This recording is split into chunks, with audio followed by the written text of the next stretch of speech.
అనుకున్నాడు పౌలు. ఆసియాలో కూడా సువార్త ప్రకటించాలనుకున్నాడు. ఈలోగా దేవుడు మాట్లాడాడు, పౌలా నువ్వు ఆసియాలో అడుగుపెట్టకు, యెరూషలేమునకు వచ్చి అని అంటే మళ్ళా పౌలు యెరూషలేమునకు వెళ్ళిపోయాడు. చరిత్రకారులు ఏమంటారో తెలుసా, పౌలు గాని ఆసియా ఖండంలో అడుగుపెట్టుంటే, పౌలు గాని ఆసియా దేశాల మధ్య తిరిగి ఉంటే ఏనాడో మన దేశాలన్నీ కూడా ప్రభుని తెలుసుకున్న దేశాలుగా మార్చబడుండే. ఆమేన్, హల్లెలూయా, హల్లెలూయా. పౌలు ఏ దేశంలో అడుగు పెట్టాడో, ఏ ప్రాంతంలో అడుగు పెట్టాడో ఆ ప్రాంతంలో సంఘాలు కట్టబడ్డాయి. ఆ ప్రాంతంలో అనేకమైన ఆత్మలు ప్రభు కొరకు వెలిగించబడ్డాయి. ఆ ప్రాంతాల్లో రక్షణలోకి వచ్చాయి. ఈనాడు నువ్వు కూడా అంతే. ప్రియ సోదరుడా, ప్రభు నమ్ముకున్నామంటే సరిపోదు, ఆదివారం మందిరానికి వస్తున్నామంటే సరిపోదు. నువ్వు ఎక్కడున్నా, ఏ స్థానంలో ఉన్నా ఆత్మను రక్షించి కొంతమంది నువ్వు మందిరానికి తీసుకొచ్చే వ్యక్తిగా నీవు మార్చబడగలగా. మీరు ఎక్కడైతే వ్యాపారం చేస్తున్నారో మీ తోటి వ్యాపారస్తులకు మీరు సువార్త ప్రకటించాలి, వారిని మందిరాన్ని తీసుకురావాలి. మీరు ఎక్కడైతే చిన్న పని కూడి పని చేసుకుంటున్నారో మీతో పాటు ఎవరైతే కూడి పని చేస్తున్నారో వారికి సువార్త చాటి మందిరాన్ని తీసుకురాగలగాలి.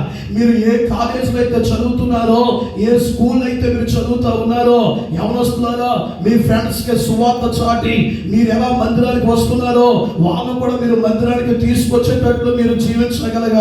అలాగే మీరు ఎక్కడ ఆటోలో డ్రైవింగ్ చేస్తున్నారో, చాలా మంది మీ యూనియన్ లో సభ్యులు ఉంటారు, చాలా మంది మీకు పరిచయస్తులు ఉంటారు. కేవలం నువ్వు ఒక్కడవే మందిరానికి రావటం కాదు, నీతో పాటు నీ తోటి ఆటో డ్రైవింగ్ చేసే వ్యక్తిని కూడా నువ్వు ఏం చేయాలో తెలుసా, నువ్వు సువార్త ద్వారా కని వాళ్ళని కూడా మందిరాన్ని తీసుకొచ్చేటట్లు ఉండగలగా. ఆమేన్, హల్లెలూయా. అమ్మా స్నేహారా, మీరు కూడా అంతే. అయ్యా మాకు సువార్త ప్రకటించడం మాకు సిగ్గు అనకూడదు. అయ్యా మేము ఎప్పుడు ఆ మాటలు చెప్పలేదు, మాకు చేత కాదనకూడదు. నేను చెప్తే ఎవరు వింటారయ్యా అనకూడదు. నువ్వు ఏ స్థలంలో ఉన్నావో, ఎక్కడున్నావో నీ వీధిలోనే నువ్వు సువార్త ప్రకటించగలగా. నీ అన్నదమ్ములకు సువార్త ప్రకటించాలి, నీ అక్క చెల్లెలకు సువార్త ప్రకటించాలి, నీ బంధువులకు సువార్త ప్రకటించగలగాలి. ఏ విధము చేతనైనా ఒక ఆత్మలకు సువార్త చెప్పి నీతో పాటు వారు కూడా మందిరాన్ని తీసుకుని వచ్చే ఒక ఆత్మ సంపాదకులుగా నువ్వు మార్చబడాలి. ఆమేన్, హల్లెలూయా, హల్లెలూయా. ఎన్ని ప్రసంగాలైనా వింటున్నావు, ఎన్ని ప్రసంగాలైనా దుమ్ము దులిపేస్తావు తప్ప నీతో పాటు నీతో పాటు నీ ఫ్రెండ్స్ మందిరానికి వస్తున్నారా, నీతో పాటు నీ బంధువులు మందిరానికి వస్తున్నారా, నీతో పాటు నీ స్నేహితులు మందిరానికి వస్తున్నారా, నీతో పాటు నీకు పరిచయమైన వారు నీ మందిరానికి వస్తున్నారా? చివరికి ఒక్క మాట, నీ భర్త మందిరంలో ఉన్నాడా? చివరికి ఒక్క మాట, నీ పిల్లల మందిరంలో ఉన్నారా? ఈ ప్రశ్నలు వేసుకోగలగా. సువార్త ద్వారా మనము ఆత్మలను సంపాదించగలగాలి. అందుకే పౌలు అంటున్నాడు, అయ్యో సువార్త ప్రకటించకపోయినలా నాకు శ్రమ, నాకు శ్రమ. నేను సువార్తను ప్రకటించగలగాలి, సువార్త ద్వారా ఆత్మలను కలగలగాలి, సువార్త ద్వారా అనేక మందిని రక్షణలో తీసుకురావాలి, అనేక మందిని ప్రభు కొరకు సంపాదించాలి. ఈ ఆలోచన ప్రతి విశ్వాసి, ప్రతి క్రైస్తవుడు ఈ కడవరి దినాల్లో కలిగి ఉండాలి. ఆమేన్, హల్లెలూయా, హల్లెలూయా. ఉంటుందా? ఈ ప్రశ్న మనం వేసుకోవాలి. ఈ ఆలోచన మనం కలిగి ఉండగలుగుతున్నామానండి? ఈ ఉద్దేశాలు మనం కలిగి ఉండగలుగుతున్నామా? ఈ ప్రశ్న మనం వేసుకోగలగాలి. చాలా మంది అంటారు, అయ్యా నేను సువార్త చెప్తున్నాను కానండి, వాళ్ళు కూడా ఏదో రోజు నమ్ముకుంటారులేండి, ఏదో రోజు వాళ్ళు వస్తారులేండి, ఏదో రోజు నా వెనకాల వస్తారులేండి, నేనేమి ప్రకటిస్తున్నానండి, నేను చాలా మందికి చెప్పదునండి. నో నో నో నో, నువ్వు అంత తేలికగా సువార్త తీసుకోకూడదు. ఆమేన్, హల్లెలూయా. నేను ఒక్క మాట చెప్తాను, జ్ఞాపకం చేసుకో.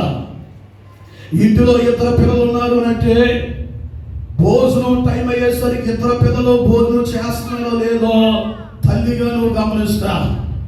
అందులో ఒక కూతురో ఒక కొడుకో భోజనం చేయకపోతే, ఒరే ఇవా చేయకపోయినా పర్లేదు రేపు చేయంటావా? చెప్పాలా? తల్లి చెప్పగలగలనా? అలాగా నువ్వు అన్నావు అంటే నువ్వు నిజమైన తల్లివి కాదు. ఒరే కొడుకా, ఈ రోజు కాదు రేపు తిన్నా పర్వాలేదు లేరా, రేపు తినో సంతోషంగా ఉంటావు అని చెప్తే నువ్వు నిజమైన తండ్రివి కాదు. ఒకవేళ ఒక గంట ఆలస్యమైనా ఏదో రీతిగా నువ్వు భోజనం ఖచ్చితంగా పెడతావు. భోజనానికి ఎంత ప్రాధాన్యత నువ్వు ఇస్తే మరి సువార్త కొరకు, ఆత్మల కొరకు నువ్వు ఏ ప్రాధాన్యత ఇవ్వగలుగుతున్నావు? అయ్యా నేను సువార్త చెప్పాను, వాళ్ళు వింటారులేండి, వాళ్ళు కూడా నవ్వుకుంటారులేండి, వాళ్ళు కూడా వస్తారులేండి అని తేలికగా నువ్వు తీసిపడేస్తున్నా. వాళ్ళ పట్ల నీకు శ్రద్ధ ఉండాలి, వారి పట్ల నీకు బాధ ఉండాలి, వారి పట్ల నీకు ఆలోచన ఉండాలి. నేను ఎలాగైతే మందిరానికి వెళ్తున్నానో, ఎలాగైతే వాక్యం వింటున్నానో, ఎలాగైతే బలపడుతున్నానో, అలాగే నాతో వచ్చేవారు కూడా వారు కూడా బలపడాలి అనే భారభరితమైన మనసు ఈ కడవరి దినాల్లో మనందరికీ ఉండాలి. ఆమేన్, హల్లెలూయా. ఉంటుందా?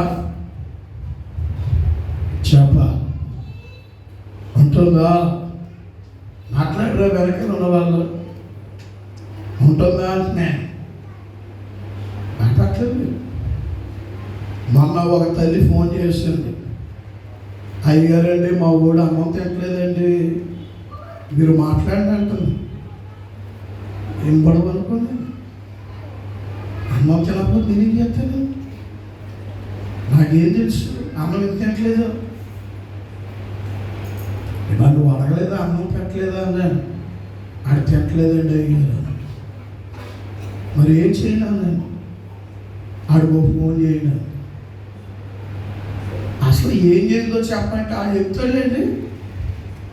నన్ను కూడా ఎందుకు చేసినట్లు ఫోన్ పోలే, అన్నం తినట్లేదు అంటాడు కదా చెప్పి మళ్ళా ఫోన్ కొట్టినారా, అన్నం తినట్లేదని సంగతి అంటే అనియా నేను తిన్నాను చెప్పాను. మామకే ఇంటికి రానని చెప్పానయా. ఇద్దరికి మంచి వ్యక్తులు ఉన్నాడు. బాగుందరూ, నా మంచి జాబ్ ఇచ్చారు మీరు. అదే నేను అన్నానయా, నువ్వేం చెప్పానయా? నువ్వు ఎక్కడ తింటావా అంటే అక్కడ తింటావా, లేకపోతే ఇంటికి వచ్చేస్తాను. ఇదేనా బాబు లేకపోం గొడవ అనుకుంటున్నాను. మరి ఎక్కడ ఉన్నారా అంటే అదే పలానా చోట ఉన్నాను. నేను పలానా చోట ఉన్నాను రా. అక్కడికి వచ్చే ఎరా కోపం ఏంటి, బాధ ఏంటి, ఏంటిగా కోపం? ఆడేదో స్టోరీ చెప్పాడు.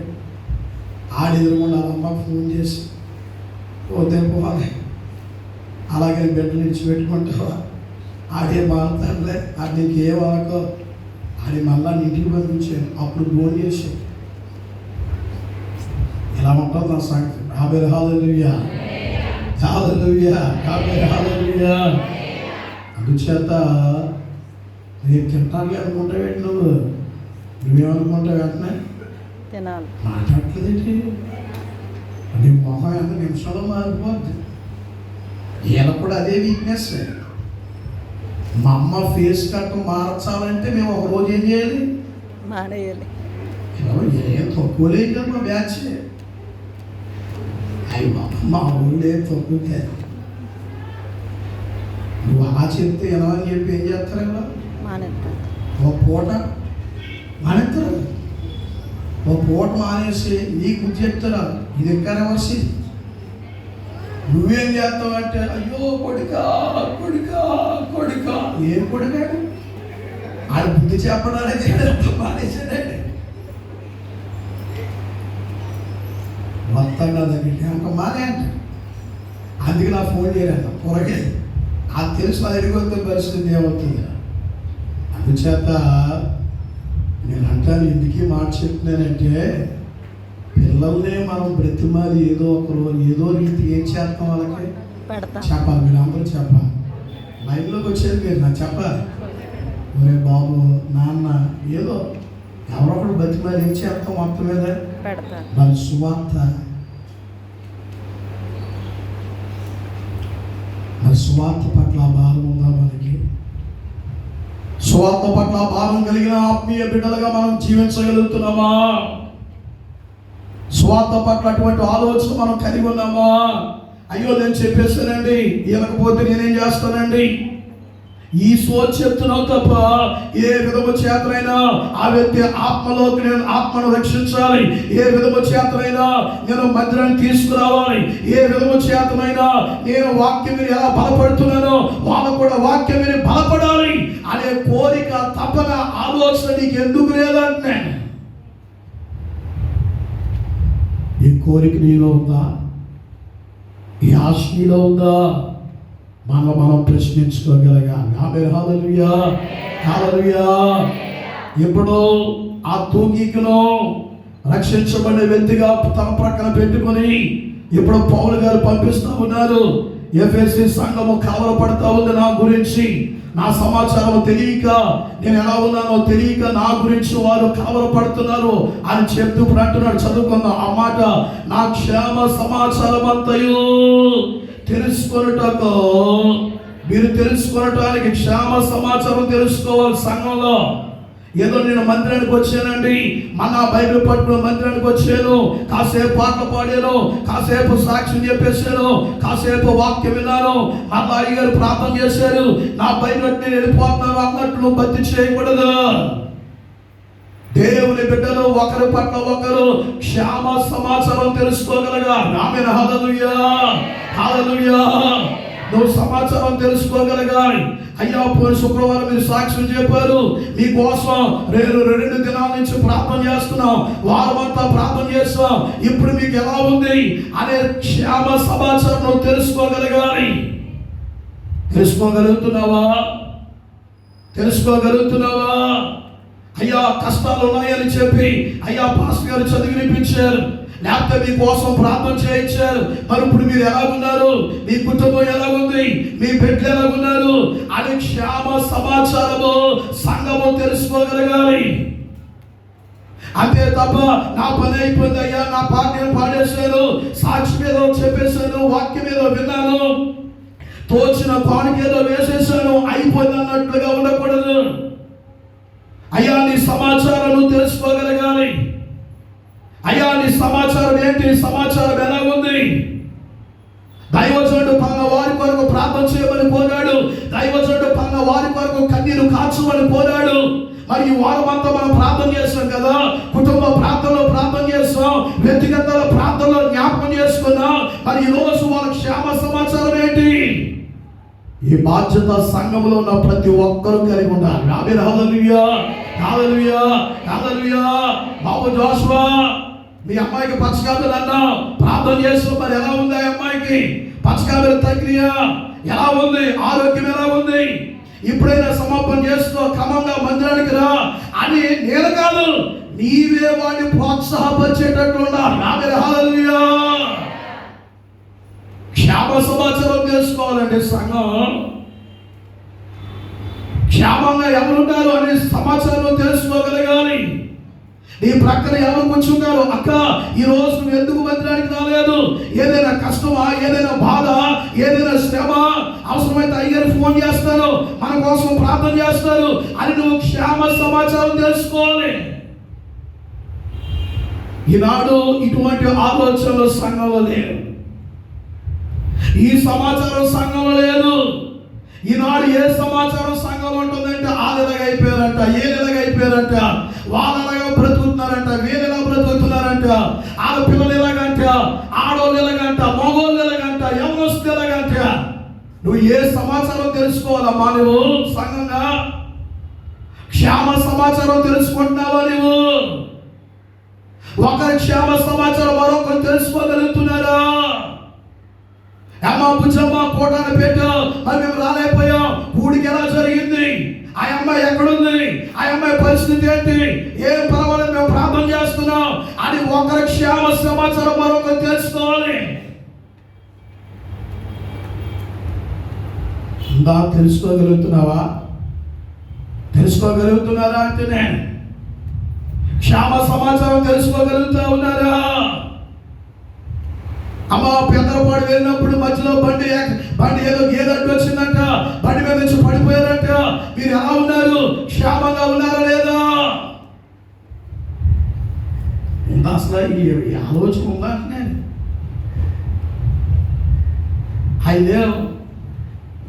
ఆయన లేక మాటలతో పక్కన ఉండడం నేర్చుకున్నాను, మాటలతో బండి ఎత్తున్నాను, తేలికాలే మాటలు మాట్లాడుతున్నావు, ఎన్ని ఉపయోగం లేనివి. ఆమేన్. హల్లెలూయా.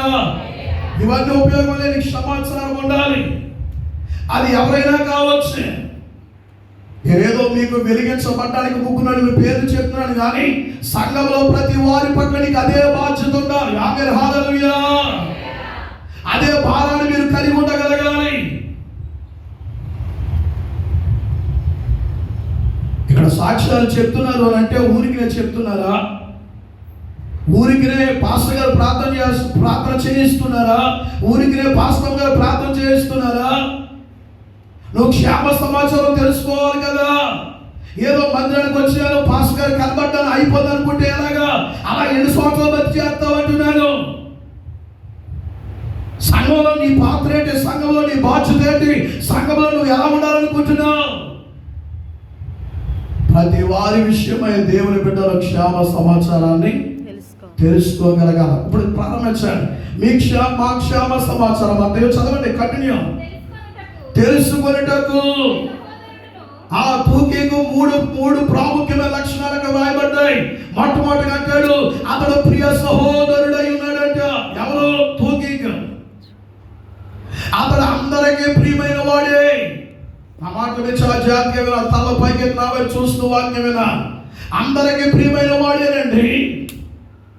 అతడు దేవునికి ప్రియమైన వాడు, సంఘానికి ప్రియమైన వాడు, దైవజనుడికి ప్రియమైన వాడు. అందుకే పౌలు గారు సాక్ష్యం ఇస్తూ అంటూ ఉన్నాడు.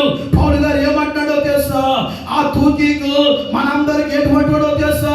ప్రియ సహోదరుడు తూకీకు. నువ్వు అందరికి ప్రియమైన వారిగా ఉంటున్నావా? నేను అంటున్నాను, మందిరానికి వచ్చే మీరు ఎవరైనా కావచ్చు, పిల్లలకి మీరు ప్రియమైన వారిగా ఉండాలి, యవనస్తులకి మీరు ప్రియమైన వారిగా ఉండాలి, పురుషులకు మీరు ప్రియమైన వారిగా ఉండాలి, స్త్రీలకు మీరు ప్రియమైన వారిగా ఉండాలి, పాస్టర్ గారికి ప్రియమైన వారిగా ఉండాలి, పాస్టర్ గారికి ప్రియమైన వారిగా ఉండాలి, దేవునికి నీవు ప్రియమైన వారిగా నీవు ఉండగలగాలి. ఆమేన్, హల్లెలూయా. మనం అలా ఉన్నాం, ఒకరికి ఇష్టం ఒకరికి కష్టం. ఇది మన బ్రతుకు. మన జీవితాలు ఎలా ఉంటాయనంటే అందరికీ ప్రియమైన వారిగా ఉండవు. మనం ఒకరికి ఇష్టంగా ఉంటే ఇంకొక కష్టంగా ఉంటున్నాం. నేను అంటున్నాను, ప్రవర్తన మారాలి. నువ్వు అందరికీ ప్రియమైన వారిగా ఉండగలగాలి. దేవుడు మాట్లాడుతూ దానియేలు గురించి అంటాడు, దానియేలు నాకు ఎవరో తెలుసా? బహుప్రియుడు.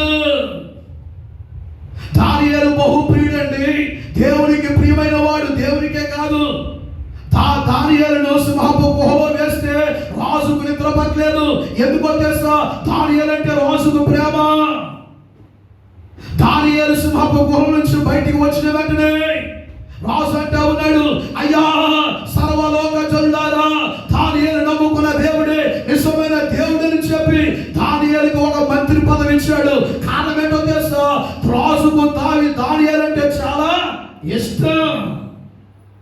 కానీ మనం ఏం చెప్తామంటే, అడిగారండి మనుషులకు ఇష్టం లేకపోతే పర్వాలేదండి, దేవునికి ఇష్టంగా ఉంటే చాలండి. ఎంత ఊపుని చెప్తున్నావు? ఎవడు చెప్పేటికి బతి? మనుషులకి ఇష్టం లేకపోతే పర్లేదంట, ఎవరికి ఇష్టంగా ఉండాలంటే అలాగే బైబిల్ ఉందా? నువ్వు కొత్త బైబిల్ రాస్తే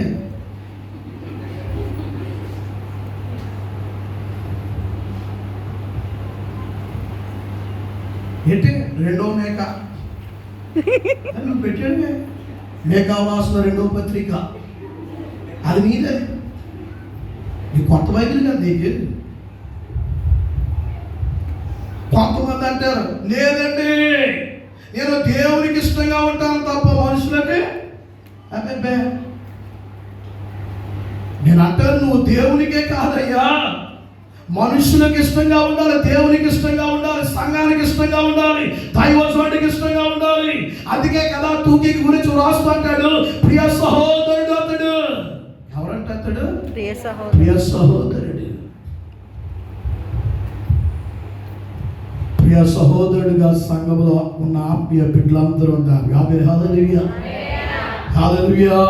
అందరికీ నువ్వంటే ఇష్టంగా ఉండగలగాలి. దైవజనుడు రాస్తూ పౌలు గారు అంటున్నాడు, ఇతడు నా ప్రియ కుమారుడైన తిమోతి అన్నాడు. పెర్సి గురించి రాస్తూ అంటాడు, సంఘములో పెర్సి ప్రియురాలకు పెర్సి. నువ్వు బైబిల్ ఏం చదువుతున్నావు? ఏం నేర్చుకుంటున్నావు? ఒకరికి ఇష్టం ఒకరికి కష్టమా నీ జీవితం? నువ్వు అందరికీ కూడా ఎలా ఉండాలో తెలుసా? ప్రియమైన వారిగా ఉండగలగాలి. హల్లెలూయా, హల్లెలూయా, హల్లెలూయా. కష్టంగా ఉండక ఎవరికీ చెట్లన్నీ కలిసి వచ్చి అంటున్నాయి, ద్రాక్ష చెట్ట మా మీద నువ్వు రాసుగా ఉండాలంటే ద్రాక్ష చెట్టు అంటుంది, నా రసము చేత దేవుని సంతోషపరచుకోమని, మనుషులను సంతోషపరచుకోమని నీ మీద నేను రాసుగా ఉండలేను. నా రసము చేత దేవుని సంతోషపరచాలి, అలాగే నా రసము చేత ఎవరు సంతోషపరచాలి? మనుషులను సంతోషపరచాలి. సంగమా, దేవునికి ప్రియంగానే ఉండాలి, మనుష్యులకు కూడా నువ్వు ఎలా ఉండాలి? అమలు చెప్పాలి, ఆ మాట చెప్పాలి మీరు నాతో కలిసి. మనుషుల దగ్గర ఎలా ఉండాలి? కష్టంగా మాట్లాడరండి, నన్ను ఇబ్బంది పెట్టద్దు, చెప్పాలి ఎలా ఉండాలి మీరు. మరి ఉంటున్నావు ప్రియమైన వారిగా. వాళ్ళ ఈ ద్వారా ఈ గుమ్మలో వద్దు ఆ గుమ్మలోకి వెళ్ళిపోతాం. ఏంటంటే ఏం నేర్చుకున్నారు? ప్రైవేట్ చెప్పడానికి కూడా ముఖం చెల్లట్లేదు. ఇదా నువ్వు చేసే భక్తి? మందిరానికి వచ్చో వాళ్ళకి ఒకసారి వచ్చో అందరితో ఆప్యాయంగా పలకరించరాదు, అందరికి ఆప్యాయంగా ప్రైవేట్ చెప్పరాదా? ఈ గుమ్మంలో వద్దు ఆ గుమ్మలో వెళ్ళిపోతావు. ఏంటి నువ్వు ఎక్కడ ఎవరిని సంతోషపెడుతున్నా, ఎవరికి ప్రియమైన వ్యక్తిగా ఉంటున్నా? దేవుని బిడ్డలు ప్రియమైన వారిగా ఉందా? ఆమేన్, హల్లెలూయా, హల్లెలూయా, హల్లెలూయా. కొన్నిసార్లు ముఖమే మార్చుకుంటా, ఆ ముఖంలో కాంతి ఉండదు, వెలుగు ఉండదు. నేను అంటాను, నువ్వు నల్లోడైనా పర్లేదు, నల్లోడి ముఖంలో ఒక వెలుగు ఉండాలి కదా, ముఖం ప్రకాశించాలి కదా. ఎప్పుడు కూడా ఆరిపోయిన దీపంలా ఉంటుంది మన ముఖం. దేవుని బిడ్డలు ఎలా ఉండాలండి? భక్తి ఎలా చేయాలి? ఎప్పుడు చూసినా పోగొట్టుకున్నట్లుగా ఉంటా, ఎప్పుడు చూసినా అయ్యా నేను పడికి రాని వ్యక్తిని అన్నట్లు ఉంటా, ఎప్పుడు చూసినా నా వల్ల ఎవరికి ఉపయోగం లేదు చచ్చిపోతానన్నట్లు బ్రతుకుతా. అదే దేవుడు నీకు ఆరోగ్యం ఇచ్చాడమ్మా, ఆయుష్ ఇచ్చాడమ్మా, బలం ఇచ్చాడమ్మా. ఎందరో మందికి ఆయుష్ లేదు కదా, ఎందరో మందికి ఆరోగ్యం లేదు కదా. ఈ రోజు నువ్వు నేను సజీవంగా ఉన్నాంటే మన ద్వారా దేవుడు ఏం కోరుకుంటున్నాడు? వాళ్ళెవరికి లేని గొప్ప కృప దేవుడు నీకు ఇవ్వలేదా? వాళ్ళెవరికి లేని గొప్ప ధన్యత దేవుడు నీకు ఇవ్వలేదా? మరి ఇచ్చిన తర్వాత కూడా ఏదో పోగొట్టుకున్నట్లు ఉంటావేంటి? వారానికి ఒక్కసారి మందిరానికి వచ్చాం, అందరితో ఆప్యాయంగా ఉండరాదా? ఎన్ని ప్రసంగాలు కన్నా దృప్తున్నావు తప్ప ఒకరికి ఇష్టం ఒకరికి కష్టం అన్నట్టు మనం బ్రతుకుతున్నాం. అలా దేవుని బిడ్డలు బ్రతకడు. ఆమేన్, హల్లెలూయా. చిన్నవారిని చెల్లు పైకెత్తి, చెయ్యి కూడా లేవట్లేదు అక్కడికి, చేతులు పైకెత్తండి అందరూ కలిసి. ఆమేన్, హల్లెలూయా. ప్రియమైన వారిగా ఉండగలగాలి. అందుకే పూర్వపు దినాల్లో ఉత్తరాలు ఎంతమంది రాశారు? చేయి పైకి ఎత్తండి. మీరే ఉత్తరాలు రాయలేదా? దొంగలు మీరు.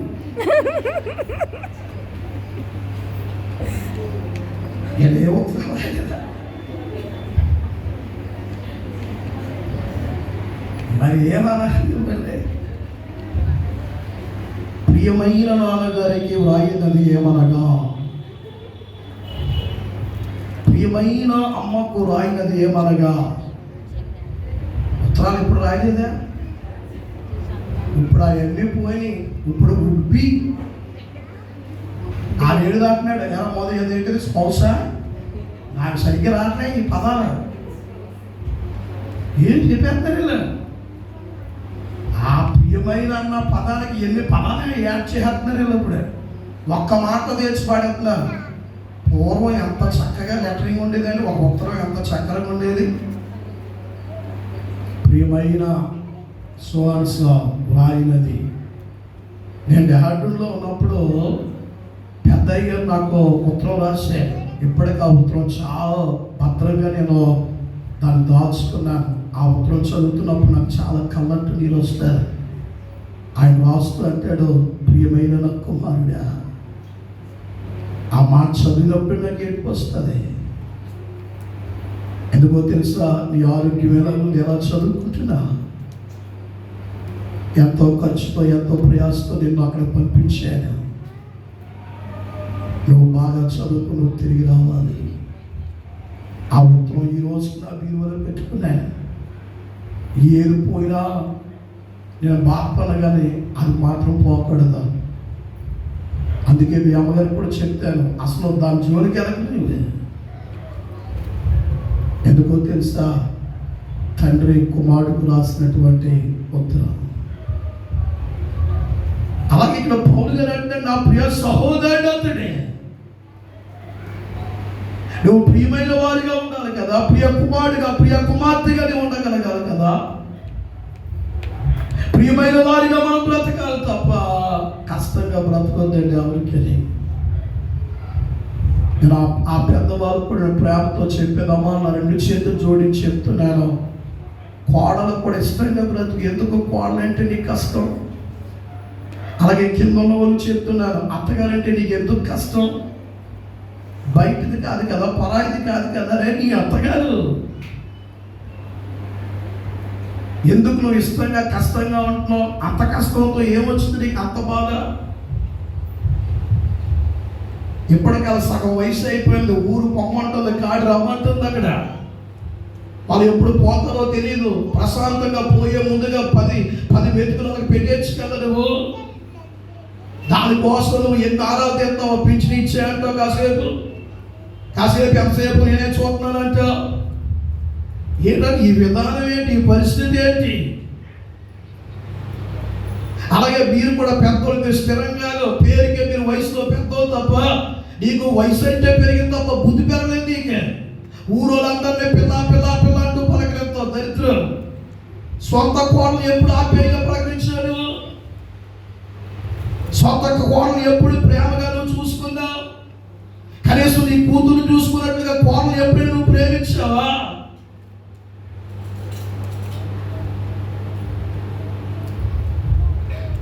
దేవుని బిడ్డలు ప్రియమైన వారిగా ఉండాలండి,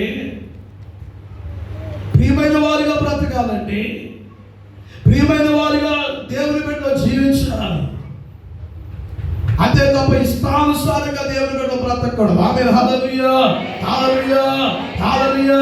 ఏమి 10 మందికి ఏం మనం భోజనం పెట్టట్లేదు కదా, ఒక్క ప్రాణం అది. పైపెచ్చు నువ్వు పెట్టేసిన అది తినేసి అరిగే వయసు కాదు కదా.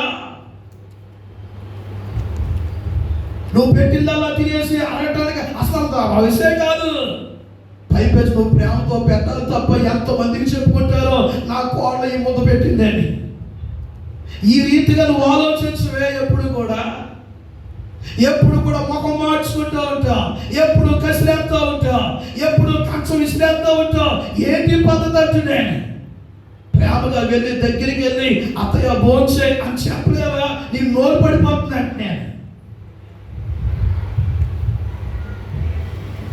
ఏం నేర్చుకున్నా? నేను ఎన్ని వాక్యాలు చెప్పినా ఆ మెట్లు దిగుతూ దులిపేసి వెళ్ళిపోతున్నావు తప్ప అయ్యో దేవుడు నాతో మాట్లాడాడు, నేను సరవాలి, నా ప్రవర్తన మార్చుకోవాలి, ఈ ఆశ మనకు ఉండట్లేదు కదా.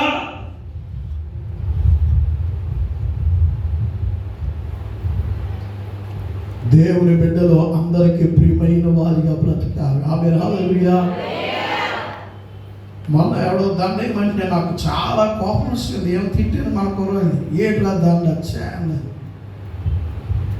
బ్రతుకున్నప్పుడు ప్రేమించండి, చచ్చిపోతే అతను దండ వేస్తాను, పూలు వేస్తాను. ఏంటంటే ఈ బ్రతికేటట్టు నేను చాలా బాధ వచ్చింది. నన్ను ఏమన్నాడు, నేనైనాను దండ కాదు కదా, ఫోటో కూడా చూడన్నాను.